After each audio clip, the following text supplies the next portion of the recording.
అంబేద్కర్ గారు చాలా కాలం క్రితమే నిచ్చెన మెట్ల కుల వ్యవస్థ ఆ మూలాల్ని మేం పోగొట్టాలని చూస్తున్నా, కానీ ఎందుకో పాలకులు దాన్ని అట్లానే ఉంచాలని చూస్తున్నారు. ప్రభుత్వం చేయాల్సిన పని ప్రజలు చేస్తున్నారు. ఇప్పుడు ఇంటర్ కాస్ట్ మ్యారేజెస్. నిన్నే ఒక ఐఏఎస్ ఆఫీసర్ ఢిల్లీ నుంచి నాకు ఫోన్ చేసి క్లోజ్ ఫ్రెండ్ చెప్తున్నాడు, మా అమ్మాయి ఒక బ్రాహ్మణ్ణి లవ్ చేసింది, ఆ కుటుంబం మమ్మల్ని ఇష్టపడింది, మా అబ్బాయి కూడా ఇంకొక బ్రాహ్మణ అమ్మాయిని లవ్ చేశాడు, మేము బ్రాహ్మణ అమ్మాయిని పెళ్లి చేసుకున్న ఇద్దరు మా ఇంట్లో వచ్చేసారని కుల నిర్మూలనకై ఒక కార్యక్రమం జరుగుతూ ఉంటే, ప్రజలు పాటిస్తూ ఉంటే కులాన్ని భూతంలాగా చూయించి మా కులమే ఉండాలని చెప్పే ఒక దౌర్భాగ్యమైనటువంటి యాంటీ కాన్స్టిట్యూషనల్ యాక్టివిటీని తీవ్రంగా ఖండిస్తూ ఉన్నాం. ఇందాక నేను ఒక సివిల్ లిబర్టీస్ ఆర్ఎస్యూని ఎందుకు చెప్పానంటే, హక్కుల కోసం పోరాడుతున్నటువంటి వాళ్ళు మీరు చంపాలని ప్రయత్నం చేసినా 50 సంవత్సరాల తర్వాత వచ్చి స్టేజ్ ముందు నిలబడ్డారు.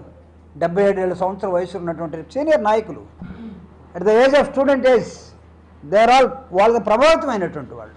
అట్లానే సిపిఐ ఉండొచ్చు, లేదా తెలుగుదేశం ఉండొచ్చు. తెలుగుదేశం అఫ్కోర్స్ విద్యార్థి విభాగాన్ని మూసేసుకున్నారు. ఎందుకు మూసుకున్నారో నాకు తెలియదు. అంటే చంద్రబాబు నాయుడు గారు తప్ప విద్యార్థి మూవ్మెంట్ నుంచి ఈ భారత రాజకీయాల్లో ఇంకొక నాయకుడు రాకూడదు. వెంకయ్యనాయుడు తప్ప విద్యార్థి ఉద్యమాల నుంచి ఇంకొక నాయకుడు రాకూడదు. ఈ నాయకులే రాజ్యంలోకి వచ్చిన తర్వాత, ముఖ్యమంత్రులు అయిన తర్వాత ఆ పార్టీలకు ఉన్నటువంటి విద్యార్థి విభాగాల్ని, అనుబంధ సంఘాలని, ట్రేడ్ యూనియన్స్ని, లేకపోతే రైతు విభాగాల్ని మొత్తం మూసేసి మేం చెప్పిందే చేయాలి. ఈ నియంతృత్వం పనిచేయదు. ఆ నియంతృత్వానికి ఒక హెచ్చరిక వైఎస్ఆర్ కాంగ్రెస్ పార్టీ ఇస్తుంది. ఈరోజు ప్రజల పక్షాన్ని నిలబడి, ఇది మా పార్టీగా మేము ఇస్తున్నాం అనుకోబాకండి. It has been involved even civil rights. It has been even involved మాట్లాడే హక్కు. ఇట్ హ్యాస్ బీన్ ఇన్వాల్వ్డ్ జీవించే హక్కు. పోసాని మురళి దొంగ, సో వెల్ నోన్ సెలబ్రిటీ, అతను తీసుకెళ్ళి మీరు మాకు టైం లేదు, మీకు టైం లేకపోవడం ఏంటి అసలు? అంటే రాజ్యాంగం లేదా? కోర్టులు లేవా? చట్టాలు లేవా? ప్రభుత్వం కాటేయటానికి ఉందా ప్రజల్ని? ప్రభుత్వం విషయం అవగాహన మారుతుందా? మారితే దాన్ని ఎక్కడ కత్తిరించాలి? ప్రజలు స్టార్ట్ అయ్యారు, తోక కట్ చేయటం స్టార్ట్ చేశారు. 9 నెలలు అనుకుంటున్నారేమో. మీరు ఎక్కినటువంటి అధికారంలోకి వచ్చిన 3 నెలల నుంచే ప్రజలు మిమ్మల్ని అర్థం చేసుకున్నారు. మీరు అనుకుంటున్నారేమో చంద్రబాబు నాయుడు ఒక్కడైతే మోసం చేస్తాడు అనుకున్నారు. బీజేపీ తోడైంది, తర్వాత పవన్ కళ్యాణ్ గారు తోడయ్యారు. ముగ్గురు ఉన్నాం కాబట్టి అప్పుడే రాదులేమో అనుకున్నారేమో మీరు. కానీ ఏ రాజకీయ పార్టీకి అయినా సరే 2 సంవత్సరాల తర్వాత స్టార్ట్ అయ్యి యాంటీ ఇన్కంబెన్సీ ఈ కూటమికి 3 నెలల తర్వాతే స్టార్ట్ అయ్యి ఇప్పుడు 9 నెలల్లో నడుస్తున్నారు. 9 నెలలు అంటే మామూలుగా ఒక మహిళకి గర్భిణీ వస్తే 9 నెలలకి అవుట్పుట్ అంటే ప్రసవం అవుతుంది. పురిటి నొప్పులు అయిపోయినాయి మీకు, ఎవరు నమ్మట్లేదు. మీ లోపల ఉన్నదంతా కూడా బహిర్గతం అయిపోయింది. మీరంతా ఎలాంటి మోసగాళ్ళు? Where is Ammavodi? ప్రశ్నిస్తే మీరు అమ్మఒడి ఎందుకు ఇవ్వలేదు, తల్లి దీవెన అని పేరు పెట్టారు, ఏమైందని అడిగితే ఏం చెప్తారు? ఇంకొక సంవత్సరం తర్వాత అని చెప్తారా? ఎలక్షన్లో మీ మేనిఫెస్టోలో ఏం చెప్పారు? ఇదిగో ఇప్పుడే 15 నీకు 15 నీకు 15 నీకు 15 కాయ రాజా కాయ్. నిన్న జరిగింది మన్నూరులో తిరణాల. మావాడు ఒకడు డబ్బులు వస్తాయని ఆ గిర్రని తిరిగే దానిలో 100 రూపాయలు తీసుకుని వేసాడంట, పోయింది. ఇంకొక 100 రూపాయలు పక్కన అప్పు తీసుకుని అది కూడా పోయింది. రాత్రి ఫుల్గా మందాగి ఇంటికి వచ్చాడంట. ఏమైందంటే నేను బాధల్లో ఉన్నాను వదిలేయమన్నాడు. Do you think that it is a తిరణాల something like Mannur or Shivaratri? ఏమైంది మీ ఫ్రీ బస్? ఏమైంది మీ గ్యాస్ సిస్టమ్? మీ అవేంటవి 6 సూపర్ 6లా లేకపోతే యూరియానా? సూపరా యూరియానా?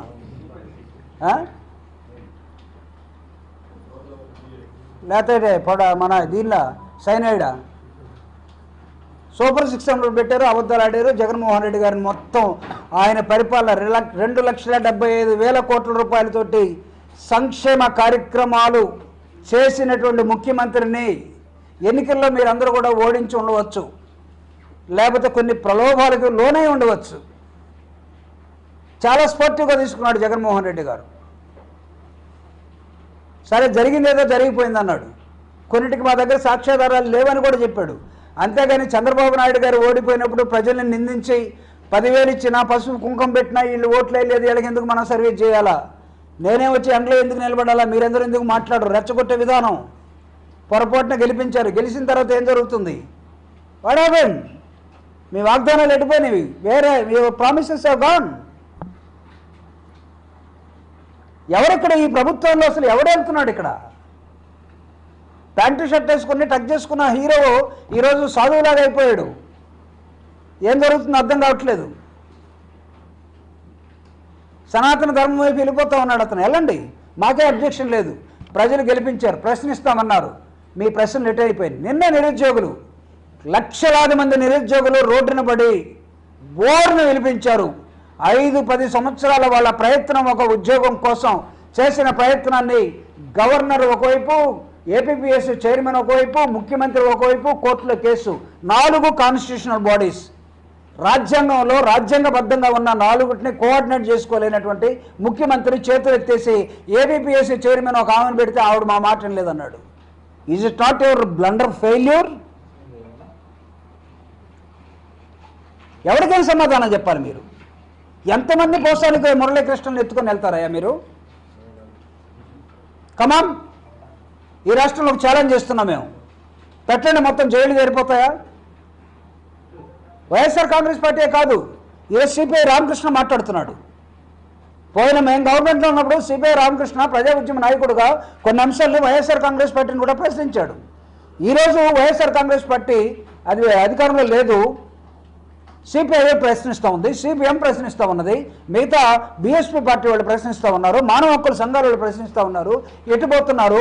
ఓటేసినటువంటి మహిళ అడుగుతూ ఉన్నది, నా ఓటుకి ఒక విలువ కట్టి నాకు అబద్ధాలు చెప్పి నన్ను మోసం చేసి నన్ను నా పిల్లల్ని జగన్మోహన్ రెడ్డి గారు ఇంగ్లీష్ మీడియం స్కూల్లో చేర్పిస్తే ఆ స్కూల్ని నాశనం చేసి విధ్వంసం చేసి ఈరోజు మాకు అమ్మఒడి ఇవ్వకుండా మా పిల్లవాడికి బడి లేకుండా చేసే హక్కు మీకు ఎవడిచ్చాడు?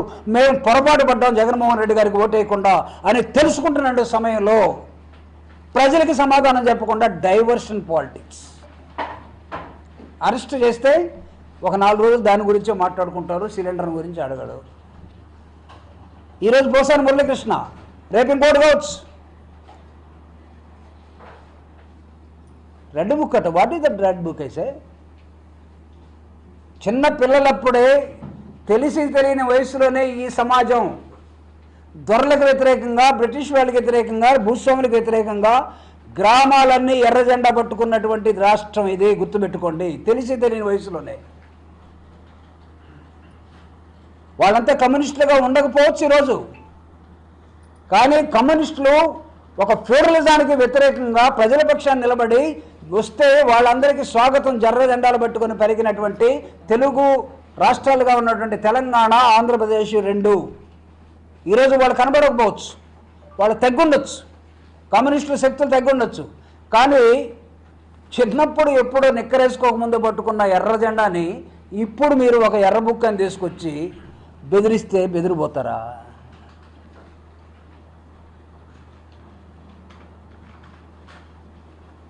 పాటలు పాడేవాడిని పాడద్దు బెదిరిస్తే ఆగుతాడా? రైటర్ ఒకవేళ పోసాని మురళీకృష్ణ సినిమా తీయాలని ఈరోజు అనుకుంటే ఆయన రైటింగ్స్ ఎలా ఉంటాయో చూడండి. ఇప్పుడు ప్రతి పదం ఒక ఎర్ర బుక్కే అవుతుంది. దేని మీద? మీ మీదే.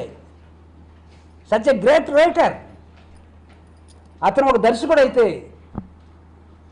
ప్రతివాడు ఒక మాదాల రంగారావు అవుతాడు, ప్రతివాడు ఒక ఆర్ నారాయణమూర్తి గారు అవుతారు. తిరుగుబాటు, ప్రోగ్రెసివ్ ఐడియాలజీ ఏమైపోయిందయ్యా? మీరంతా కూడా దీన్ని అభివృద్ధి చేస్తాం, ఏం పండిస్తాం అన్నారు? అభివృద్ధి చేయాలంటే సంపద. ఏమన్నా 1 ఎకరా మీరు ఏమన్నా మిరపకాయలు వేసారా, లేకపోతే ఏమన్నా ఊరేమన్నా వేసారా? ఎక్కడుంది మీ సంపద చెప్పండి. దావోస్ పోతే దావోస్లో మీతోటి మేము రాలేము. ఎందుకు రాలేమంటే జగన్మోహన్ రెడ్డి గారి బూజు కాదు. మీ ఊర్లో బుడమేరైనది ఒకటి వచ్చిందట, మొత్తం అమరావతి మునిగిపోయిందట. సారీ, మురిగిపోయిందని నేను అన్నాను. మురిగిపోయింది కాదు, నేను మునిగిపోయింది అన్నానా? ఒకళ్ళు ఉంటే అది తీసేసి మునిగిపోయిందని పెట్టుకోండి. తర్వాత మునిగిపోయిన తర్వాత మురుగుద్ది. అమరావతి మునిగిపోయిందట. కాబట్టి అక్కడ రాజధానికి అక్కడ ఫ్యాక్టరీలకి మేమెందుకు రావాలి?